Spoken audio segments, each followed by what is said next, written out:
तो दोस्तों, आज मुझे आपसे एक इम्पोर्टेंट टॉपिक पे बात करनी है, क्योंकि कई सारे स्टूडेंट का क्वेश्चन आता है कि इन फ्यूचर कौन सी ऐसी जॉब्स रहेगी जो डिमांड में रहेगी इंजीनियरिंग स्टूडेंट के लिए, और साथ ही साथ एक टेक्निकल वाले फील्ड के लिए भी है और नॉन टेक्निकल वाले फील्ड के लिए भी है। तो आज जैसे आपने टाइटल देखा कि इन फ्यूचर टॉप 5 ऐसी हाई डिमांडेबल जॉब कौन सी रहेगी, उस पर हम बात करेंगे। और साथ ही साथ मैं आपको बोनस टिप्स भी दूंगा, वीडियो के एंड तक जुड़े रहना कि कौन सी स्किल्स सीखोगे तो आपको उस हिसाब से आपको जॉब मिलेगी और साथ ही साथ हाईएस्ट सैलरी पैकेज मिलेगा। क्योंकि अभी जो बच्चे सिर्फ पढ़ाई कर रहे हैं, ना तो प्रैक्टिकल नॉलेज गेन कर रहे हैं, ना तो इंडस्ट्री 2.0 3.0 जैसे वर्क कर रहे हैं, ठीक है, और साथ ही साथ ना तो स्किल डेवलप कर रहे हैं। तो मैं उस हिसाब से आपको बोनस टिप्स देने वाला हूँ, तो वीडियो के एंड तक जुड़े रहना आप, ठीक है। तो बात करते हैं फर्स्ट जॉब की जो इन फ्यूचर डिमांड में रहेगी, वो है AI and machine learning engineer. आपको पता ही है अभी इंडिया में एआई का भी मार्केट इतना ओपन नहीं हुआ है। जो बना है चाइना में रिसेंटली अभी डीपसीक जैसा नया सॉफ्टवेयर आया है, ठीक है, जो उसने खुद का बना लिया है। और अमेरिका की तो बात ही मत कीजिए, क्योंकि अमेरिका ने तो पहले से चैट जीपीटी बना रखा है। तो अभी हमारा है इंडिया में मार्केट पूरा ओपन नहीं हुआ है, तो मशीन लर्निंग और एआई का फुल ऑफ डिमांड रहेगा। और एक कौन सी ब्रांच वाले कर सकते हैं पता है? एक कंप्यूटर साइंस वाले, आईटी वाले और डेटा साइंस वाले लोग कर सकते हैं। तो इसमें सैलरी पैकेज रहेगा आपका एवरेज 6 लाख से 25 लाख तक, जैसे मैंने यहाँ पे मेंशन करके रखा हुआ है।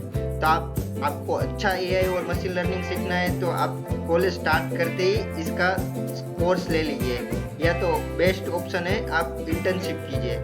जैसे बड़ी बड़ी कंपनियों में इंटर्नशिप चलती है, पता ही होगा आपको। और या तो आप बेंगलुरु में कोई अपना दोस्त है तो उससे पार्ट टाइम या तो ऑनलाइन आप मशीन लर्निंग और एआई सीख सकते हैं। जो दूसरा जॉब है वो है रोबोटिक्स इंजीनियर का। जो अभी क्या है कि इंडिया में रोबोट्स इतना वर्क नहीं करते हैं। अभी सारा काम मोस्ट ऑफ 100 में से 60% जितना काम मैन्युअली हो रहा है, और ओनली 40% काम रोबोटिक्स पे, मतलब इंडस्ट्री में रोबोट्स पे चला गया है।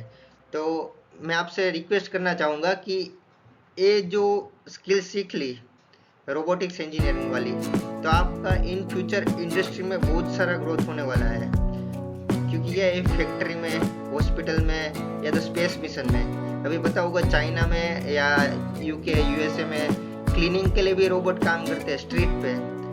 तो इन फ्यूचर इंडिया में भी इतना सेक्टर आने वाला है रोबोट्स का कि आप बात ही मत पूछो। तो उसके लिए मैकेनिकल ब्रांच वाले, मैकाट्रॉनिक्स ब्रांच वाले, इलेक्ट्रिकल एंड कम्युनिकेशन ब्रांच वाले और इलेक्ट्रिकल ब्रांच वाले, ये सारे लोग ये रोबोटिक्स इंजीनियर बन सकते हैं। और साथ ही साथ उसका इनिशियली पैकेज में आपको बोलूँ ना 4 लाख से 5 लाख से स्टार्ट हो सकता है, लेकिन यहाँ पे मैंने एवरेज सैलरी मेंशन करके रुका हुआ है। तो आप इस हिसाब से अपनी स्किल्स डेवलप कीजिए, ठीक है। तो थर्ड जो है वो है साइबर सिक्योरिटी एक्सपर्ट या तो इथिकल हैकर। इसमें कंप्यूटर और आईटी और इलेक्ट्रॉनिक्स ब्रांच वाले इसमें जा सकते हैं। और साथ ही साथ इसमें क्या काम क्या रहता है मैं आपको बता दूँ डीपली। साइबर सिक्योरिटी मतलब कोई भी कंपनी हो गया, वो पूरा नेटवर्क से चलता है, इंटरनली नेटवर्क से, और वो अपना डेटा खुद सिक्योर करती है। अभी मैं आपको बता दूँ पास्ट एग्जांपल कि दिल्ली की एक बहुत बड़ी हॉस्पिटल एम्स, उसका जो डेटा सर्वर था पूरा हैक हो चुका था। तो पूरा दिल्ली का हॉस्पिटल बंद हो चुका था। तो आपको मैं बताना चाहता हूँ कि इस फील्ड में आप जैसे जाओगे ना, आपको रियल टाइम एक्सपीरियंस होगा कि इंटरनेट के वर्ल्ड में क्या चल रहा है। तो इस हिसाब से आप स्किल्स सीखिए, जैसे लिनक्स हो गया, नेटवर्किंग हो गया, फायरवॉल्स हो गया, CEH हो गया और रिस्क असेसमेंट। तो क्या कंप्यूटर वाले, आईटी वाले और इलेक्ट्रॉनिक्स वाले इसमें जा सकते हैं। और उसका एवरेज सैलरी पैकेज में बोलूँ तो 5 to 18 लाख पर एनम तक जाता है, और कई सारे लोगों को तो बहुत सारा पैकेज चला जाता है। जो फोर्थ है वो डेटा साइंटिस्ट या तो डेटा इंजीनियर। आपको पता ही होगा रिसेंटली ये इनडिमांडेबल कोर्स है। इसमें बहुत सारा सैलरी हाइक मिलता है, क्योंकि क्या है कि अभी सारी इंडस्ट्री, सारी कंपनियां सिर्फ डेटा पे काम कर रही है। मतलब इंसान का, मनुष्य का पूरा डेटा कंपनी के पास रहता है और आपके इर्द गिर्द वही डेटा घुमाएगा, तो आपको क्या लगेगा कि ये चीज़ें हमें कंज्यूम करनी है। तो पूरा काम डेटा पे होता है, जा रहा है। ठीक है दोस्तों, तो ये भी सही है आपके लिए इन फ्यूचर डिमांडेबल जॉब में। उसके बाद है बेस्ट में बेस्ट रिन्यूएबल एनर्जी सेक्टर में। क्योंकि क्या है कि रिन्यूएबल एनर्जी सेक्टर में आपको पता होगा इंडिया में इतना सारा ट्रांसफॉर्म हो रहा है कि बात ही मत पूछो। इसमें इलेक्ट्रिकल, मैकेनिकल, सिविल और एनवायरमेंटल ब्रांच वाले जा सकते हैं। रिन्यूएबल एनर्जी सेक्टर में अभी जो इंडिया में रिफॉर्म चल रहा है, जैसे आपको पता ही होगा राजस्थान में, गुजरात में, आंध्र प्रदेश में, चेन्नई में बहुत बड़े बड़े प्लांट हो रहे हैं सोलार के। क्योंकि क्या है कि नरेंद्र मोदी जी का मिशन है कि 2030 तक हमें नेट क्लीन जीरो रिजोल्यूशन लाना है।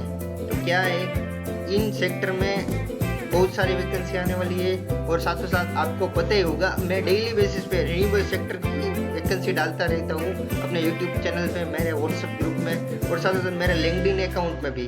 क्योंकि ये इन सेक्टर में बहुत सारी वैकेंसी आ रही है और इन फ्यूचर बढ़ने वाली है। तो मैं आपसे रिक्वेस्ट करता हूँ, इन हिसाब से आपको अपना स्किल्स मेंटेन करना है और सीखना है और फ्यूचर में ग्रोथ करना है। और मैं इसके अलावा मैं आपको और जो 5 है वो मैं आपको बता देता हूँ। फर्स्ट है प्रॉम्प्ट इंजीनियर। प्रॉम्प्ट आपको पता ही होगा, प्रॉम्प्ट इंजीनियर मतलब कि चैट जीपीटी जिसने यूज़ किया होगा उसको मालूम होगा कि कोई प्रॉम्प्ट लिखते हैं, उसके हिसाब से वो पूरा डेटा देता है या तो कोई भी देता है। तो प्रॉम्प्ट इंजीनियर का काम है प्रॉम्प्ट बनाना, मतलब प्रॉम्प्ट कैसे कंज्यूम करेगा उस हिसाब से आपको डेटा मिलेगा। उसके बाद है मेटावर्स डेवलपर। आपको मेटा के बारे में तो आइडिया होगा ही होगा क्योंकि फेसबुक, इंस्टाग्राम यूज़ कर रहे हो। उसके बाद है थर्ड स्पेस टेक एनालिस्ट। मतलब फ्यूचर में स्पेस में बहुत सारा काम होने वाला है, आपको पता है, आइडिया होगा। और ब्लॉकचेन टेक्नोलॉजी अभी से स्टार्ट हो गया है। और फिफ्थ है क्लाइमेट टेक इनोवेटर। मतलब जो मैंने लास्ट में बात किया था रिन्यूएबल सेक्टर में, तो उस हिसाब से इसमें भी बहुत सारी वैकेंसी आएगी। तो आपको अच्छी जॉब के लिए अच्छा सा प्रोजेक्ट करना पड़ेगा, साथों साथ अच्छी सी इंटर्नशिप करनी पड़ेगी और साथों साथ अच्छा सा सर्टिफिकेशन कोर्स भी करना पड़ेगा और आपके पास कम्युनिकेशन स्किल्स होना चाहिए। तो आप क्या है कि आपकी जॉब पक्की है और इन फ्यूचर आपका ग्रोथ बहुत होगा। तो स्टार्ट कर दीजिए अभी से स्किल डेवलप करना और ज़्यादा जिस भी स्किल पे काम करो उसमें डीप में चले जाना उस स्किल सीखने के लिए। ठीक है, तो क्या है कि ऐसी स्किल सीखते रहे और ऐसे हमारे वीडियो देखते रहे तो आपको पता चलेगा इन फ्यूचर में क्या होने वाला है। और साथों साथ मैं डेली में जॉब अपडेट डालता हूँ, तो आप हमारे यूट्यूब चैनल में जुड़े रहिए और हमारे यूट्यूब चैनल को सब्सक्राइब कीजिए और वीडियो को लाइक